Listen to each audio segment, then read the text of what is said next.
Masayang araw, mga ka-PL.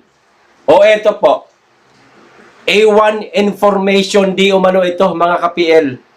Ayon po kay Tito Jason sa nagbula pa ho ito di umano sa isang insider na noong araw na dumalo po si dating Pangulong Duterte sa hearing sa Quadcom, abay nagkaroon pala ng sugalan.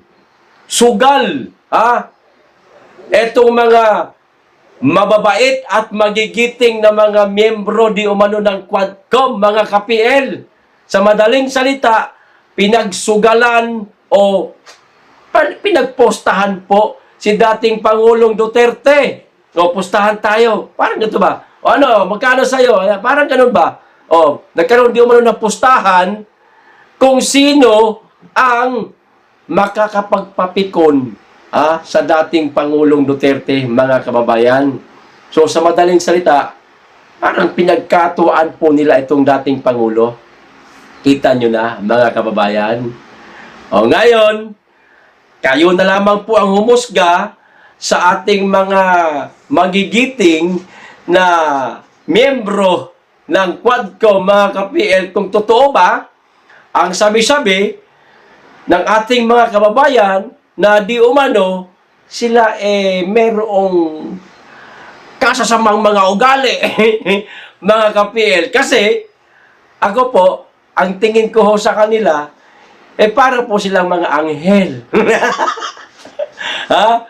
Anghel na meron pong maitim na pagmamahal. O ito po ang video ni Tito Jason sa mga ka-PL. Panoorin po natin. Pero bago ko po simulan, makikisuyo lang po sa mga hindi pa nakasubscribe. Baka naman at pakiclick na rin ang notification bell para updated sa lahat ng upload. At huwag niyo pong kalimutan, paki-like na rin po ang video. Maraming salamat. Makikisuyo lang po. O eto na. Ang naririnig ko, feedback ng mga tao sa pamamagitan ninyo, no? Yung mga pinapadala yung mga comments sa mga post natin, ay para bang ginagawa ng, how do you call this? Parang ginagawang libangan ng Quadcom yung pagpapapunta ng mga people who have checkered life, no? At saka mga sinungaling at kalahati. So, ako, ayoko sana itong banggitin sapagkat ayoko namang masira talaga ang institusyon ng House of Representatives kasi isa yan sa mga institusyon sa demokrasya na dapat sana ay pinagyayabong. Unfortunately, itong ating mga congressman parang I don't know kung nag-i-enjoy sila, kung masokista ba sila na sinasaktan nila yung mismong dangal ng kanilang institusyon, no? Pagkatapos nakakarinig pa tayo ng mga kwento na may mga nahuli nitong huli dyan sa Leyte na isinasangkot yung mismo mga miyembro ng anong tawag nito, ng Quadcom, na hindi naman nila pinapasinungalingan. Tuloy nag-iisip ang mga tao, baka totoo nga, no? Kasi wala, kung ako yun, ako congressman, isasangkot mo ako, abay, maghahalo ang balat sa tinalupan, talaga mag-iingay ako kung hindi totoo. So, given all this, mga pangyayari, parang hindi na siguro kalabisan na manawagan tayo sa mga, pero, dahil sa ito importante, kinakailangan pag-usapan natin. Ito isang bagay lang. No, ngayon, mamaya siguro pag may oras tayo, balikan natin yung ibang diskusyon sapagkat meron na namang mga lumalabas na kwento. And I think it's worth mentioning na ito insider information. Yung palang nung pumunta pala si Mr. Duterte dyan sa House of Representatives, may pustahan pa yung mga tinamaan ng Buenas kung sino ang makakapagpapikon kay Mayor Digong. Merong premyo na 1 milyon. Ewan ko kung sa magagaling yung milyon na yun, ano? Sila lang nakakaalam noon. Pero ito, ano talaga, A1 information. Sinasabi ng mga kaibigan natin sa loob ng ng House of Representatives na parang parang yung maintindihan, parang mga mga isip bata, naglalaro ba yung ating mga congressman? I don't know. Nakakapanghinayang sapagkat minsan, ako, may kwento ko lang ito, medyo personal. Bata pa ho ako, elementary pa lang, sinasama ako ng tatay ko. Tuwing luluwas ng Maynila yan, galing ng Pampanga, manunood siya ng ng mga debate diyan sa Executive House. Ngayon, yung ginawang National Museum ngayon, talagang ang kagaling ng mga congressman at senador noon, talagang distinguished, no? Wala kang makikitang mga ganitong mga bulastog, no?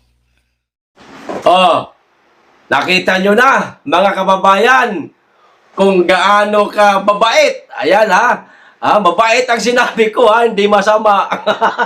Oh, kung gaano ka babait itong mga membro ng Quadcom. Kayo ho, ano ho masasabi ninyo? Tama bang gawin yun? Sa isang dating Pangulo na sasadyain na pikunin, imbis na tanungin lang kung totoo ba itong mga aligasyon sa kanya, itong EJK, at yung napakarami di umanong mga nadali nung kanyang war on drugs, ilang naman sana ang doon ang purpose doon Di ba? Tama ba na tila pinagkatuwaan itong Pangulo, dating Pangulo, mga kababayan? May reward. 1 million. Ayan, sino kaya ang magbibigay? No? Ng 1 million. Siguro, ang senaryo, sino? Parang may nag-utos ba na isa? Sino ang makakapagpapikon sa dating Pangulong Duterte, sa inyong matitinding pagtanong? Dapat yung magagalit siya. Merong reward. Parang pustahan na rin yan, di ba, mga kababayan? Tapos, yung iba dyan, na mga nagagalit sa akin, dahil pinupuna ko daw, itong mga taga-Quadcom, at itong isang kaibigan namin na taga-Quadcom, ano masasabi nyo rito? Nagkaroon ng tila pasugalan Tama ba na ginagawa ito? Bago nyo ko husgahan, mga kapatid. Huwag kayong one-sided. Tumingin din kayo sa mga nangyayari talaga katulad nito. Sa insider po ito nanggaling. Isa sa mga membro ng Kongreso. Hindi ito bibitawan ni Tito Jason sa itong sinasabi niya kung hindi ito nanggaling mismo sa loob. Tapos galit na galit kayo sa akin. Huwag kayong one-sided, mga kababayan. Mga kaibigan ko, nakasama ko sa organisasyon. Uulitin ko yung sinabi ko kagabi.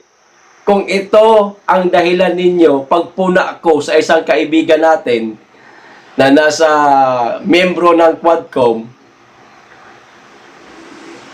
nagagalit kayo sa akin, pwede nyo na akong tanggalin. Ang importante, wala akong ginagawang labag sa mga kautusan natin. Yun lang.